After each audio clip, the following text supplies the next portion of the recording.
좋아요, 누이까 말까, 누이까 말까, 누이까 말까, 누이까 말까, 누야.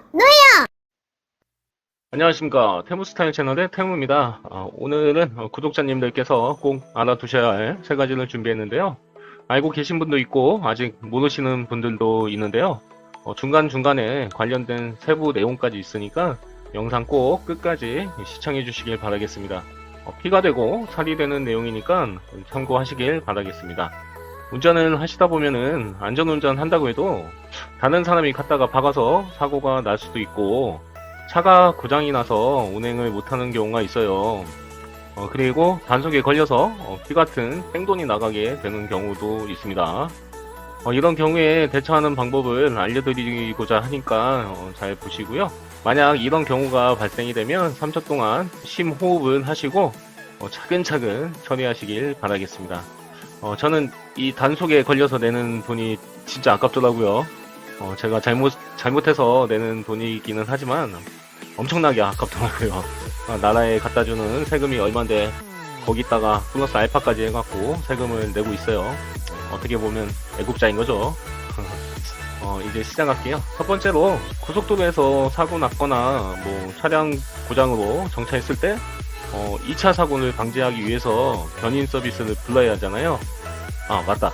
구독자님들은 사고가 안 나시길 기원하기에 차량 고장으로만 하겠습니다. 차량 고장으로 2차 사고를 방지하기 위해서 견인 서비스를 불러야 하는데, 이 고속도로 같은 경우에는 한국도로공사 무료 견인 서비스를 이용하시면 신속하게 이동할 수가 있다고 하네요. 전화번호는 1588-2504입니다.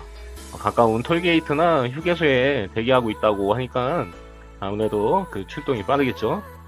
이때 뭐 경찰차도 같이 출동해서 옵니다. 안전하게 작업할 수 있도록 교통정리 해주는 거죠. 고장난 차량을 가까운 안전지대까지 무료로 견인해주는 서비스인데요. 이용 가능 차량은 일반 승용차 16인 이하 승합차고요. 그 다음에 1.4톤 이하 화물차가 이용 가능한데요. 뭐 덤프트럭 빼고는 거의 된다고 보시면 되겠죠. 차량 위치에서 가까운 그 휴게소나 졸음 쉼터까지 무료 견인이 가능하다고 합니다. 비용 부담은 안전지대까지의 비용은 도로공사가 무료로 해주고요. 그 이후에 견인 비용은 운전자 본인 혹은 보험사 견인 서비스를 이용해서 견인을 하시면 됩니다. 이 무료 견인 서비스는요, 10km까지가 무료 견인이고 그 이상은 1km에 2,000원씩 증가한다고 하네요. 민자도로 같은 경우에는 한국도로공사 거가 아니기 때문에 전화번호가 틀리니까 화면을 스캔하셔서 핸드폰에 가지고 계시면 좋을 듯입니다. 일반 도로에서도 긴급 출동을 부르는데요. 만약 긴급 출동 서비스 다 썼다면 렌탈 나가시지 마시고요. 기아자동차에서 지원해주는 서비스를 이용하시면 됩니다. 기아자동차 차량 보유 기아 멤버스 회원이면 기아 멤버스에서 긴급 출동을 지원해 주는데요. 견인은 직영 서비스 센터나 오토큐 입고를 전제 조건으로 10km까지 제공을 해줍니다. 전화번호는 080-200-2000입니다. 자세한 내용은 설명란에 그 사이트 주소 첨부해 놓겠습니다. 확인하시면 되고요. 두 번째로는 그 과태료와 범칙금에 대한 내용인데요. 신호 위반하거나 또는 과속이나 주정차 위반을 하게 되면 위반 사실 통지 및 과태료 부과 사전 통지서를 받게 됩니다. 여기서 제대로 알지 못하면은 더 큰 손해를 볼 수 있는데요. 통지서를 보시면은 그 딱지라고 하죠. 딱지 보시면은 범칙금과 과태료 납부시가 있는데요. 범칙금이 싸기 때문에 범칙금으로 내시면 안 됩니다. 싸다고 냈다가 나중에 크게 토해내는 경우가 있어요. 과태료는 대표적으로 신호위반이나 과속위반, 무인 카메라에 단속이 되었을 때 납부하는 고지서잖아요. 중대한 범죄는 아니지만 사회 질서를 위반하는 행위에 대한 벌금으로 가장 가벼운 처벌로 판단하여 벌점하고 전과 기록이 남지 않는데요. 카메라 단속 시에 운전자가 누구인지 모르잖아요. 형태만 보이고 아니면 안 보이기도 하죠. 사생활 보호 차원에서 모자이크 처리를 하는데요. 그렇기 때문에 차량 번호판을 기준으로 차량 그 명의자에게 고지서가 날라오는 거죠.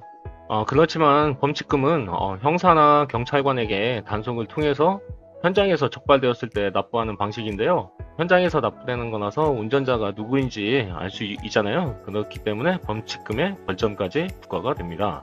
현장 적발은 무조건 범칙금이 부과가 되죠. 경미한 범죄에 대한 벌금과 벌점도 같이 부과되고 교통위반 기록까지 남게 됩니다. 이게 교통위반 기록이 남게 되면 나중에 이게 누적이 되면은 보험료 할증이 됩니다. 보험료 할증에 대한 부분은 잘 모르시고 계시더라고요. 저도 이번에 안 왔지만요. 미리 알고 있었으면은 과태료만 냈을 것 같네요. 예를 들면은 이게 신호위반, 속도위반 한번 위반하면은 할증은 안 붙잖아요. 안 붙는데 2, 3회 시 5%, 4회 위반 시 15%가 보험 할증이 됩니다. 범칙금은 벌점이 뭐 빵점이어도 기록이 남게 됩니다. 범칙금으로 납부하게 되면은 기록이 남게 돼요. 이게 누적이 돼가지고 2회에서 3회가 5% 할증된다는 거고요. 4회가 누적이 되면은 15%가 보험 할증이 된다는 겁니다. 여기서 하나 더 볼 게 있는데요. 이번 21년 9월부터 스쿨존, 22년 1월부터 횡단보도에서 교통법규 위반 시 보험료 할증이 적용이 됩니다. 이거는 뭐 한 번 걸려도 내야 돼요. 예를 들어서 뭐 어린이 보호구역 내 1회 속도 위반을 하였고 횡단보도에서 보행자 보호 의무 위반을 4번 한 경우에도 최대 10% 보험료 할증이 적용된다고 하네요. 스쿨존은 애들이 지금 민식이법 놀이 그거 해가지고 진짜 지날 때마다 긴장하는데요. 웬만하면은 삥 돌아서 우회해야겠네요. 이제 범칙금의 벌점이 0점이 나도 과태료보다 가격이 싸다고 해서 절대로 범칙금으로 내시면 나중에 보험료 상승에 대한 폭탄으로 이어질 수 있으니 무조건 과태료로 납부하시길 강력하게 권유드립니다. 여기서 그 한 가지 더 알려드리면요. 혹시 차량이 2대 이상인데 한 곳에 보험사에 가입하지 않고 각자 다른 보험사 회사에 가입하신 분 계신가요, 혹시? 만약 계신다면 지금 바로 한 곳에 그 보험회사로 묶으시길 바라겠습니다. 만약에 각기 다른 보험회사면 내가 사고를 냈어요. 내면은 20%가 만약에 할증이 되었다고 하면은 집에 가만히 있는 내 명의의 다른 차도 20% 할증이 됩니다. 그래서 총 40%가 할증이 되는 거예요. 이쪽도 20%, 이쪽도 20%. 한 곳의 보험회사로 묶으면은 즉 이게 동일증권이라고 하는데요. 동일증권 시에는 20%를 나눠서 10%씩 할증이 되는 거니까 최종적으로 20%만 할증이 되는 거죠. 같은 보험회사면은 제가 20% 할증이 밖에서 됐다고 해도 그 집에 있는 차가 같이 20%가 되는 게 아니고 10% 나눠서 보험료가 상승하게 됩니다. 이건 뭐 담당 보험회사 직원분에게 여쭤봐서 한 곳으로 모아서 동일증권으로 바꾸시는 걸 추천드립니다. 세 번째는 착한 운전 마일리지 제도입니다. 뭐 아시는 분들도 있으시겠지만 경찰청에서 시민들의 안전 운전을 유도하기 위해서 2013년도부터 시행 중인 제도인데요. 저도 이번에 알게 됐어요. 운전만 했지 뭐 이런 게 있었을 줄은 생각도 안 하고 알아보지도 않았죠. 저뿐만 아니라 꽤 오랜 시간 동안 운영 중인 제도인데요. 이게 5030에 되면서부터 많은 운전자들이 많이 가입을 하고 있다고 합니다. 착한 운전 마일리지 제도는 스스로 법규를 준수하는 참여자에게 실질적인 인센티브를 부여해서 1년간 무위반 무사고를 처약하고 그 실천한 운전자에게 마일리지 10점을 부과하는 제도입니다. 누적된 마일리지 가지고 벌점을 떨어뜨려야 할 때 사용할 수 있습니다. 여기서 이제 무위반은 운전면허 취소 및 정지, 범칙급 통보, 과태료 처분을 받지 않겠다는 것이고, 무사고는 사람을 사망 또는 상해에 이르게 하는 교통사고를 유발하지 않겠다는 것입니다. 법규를 어기거나 사고를 일으키면 벌점을 받는데요. 벌점 40점 이상이면 면허 정지 처분 대상자가 되잖아요. 그게 되었을 때 쌓은 마일리지 있죠. 우리 그 착한 운전 마일리지로 사용해서 정지 처분을 피할 수가 있다는 거죠. 그런데 면허 취소 처분을 받거나 음주운전이나 뭐 보복운전, 난폭운전, 자동차 이용, 범죄 등에 인해서 받은 벌점에는 마일리지를 사용할 수가 없고 기존 범칙금과 과태료 미납금이 있으면 또 서약 등록이 불가하다고 합니다. 서약하고 난 뒤에 교통법규를 위반하거나 사고를 냈을 때에도 서약에 대한 뭐 별다른 불이익은 없고요. 그 시점에서 초기화가 되기 때문에 다시 재서약을 하시면 됩니다. 과태료 부과 다음 날부터 다시 처음부터 시작할 수 있으니까요. 재서약 하시면 됩니다. 교통법규를 위반하게 되면 그동안 그 서약했던 기간에 대해서는 삭제가 되니까요. 안전운전 꼭 하시고 방어운전 하시길 바라겠습니다. 운전면허가 있는데 장롱면허이고 차가 없어도 착한 운전 마일리지 신청 및 적립이 가능하니까 이거는 안 하신 분은 무조건 하셔야 됩니다. 지금 영상 보고 계신 분들은 전부 다 뒤에 시연을 해드릴 테니까요. 꼭 하셔가지고 지금 당장 하시기 바랍니다. 오프라인 신청은 가까운 지구대, 파출소, 그 다음에 경찰서, 민원실 그쪽에 방문하셔가지고 서약서 작성하시면 되고요.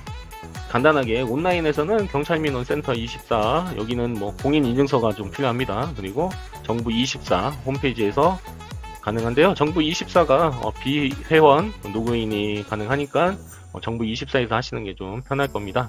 신청하시는 방법은 네이버에 경찰청 교통민원 24를 치시고 이 화면 눌러주셔서 들어가시면 되고요.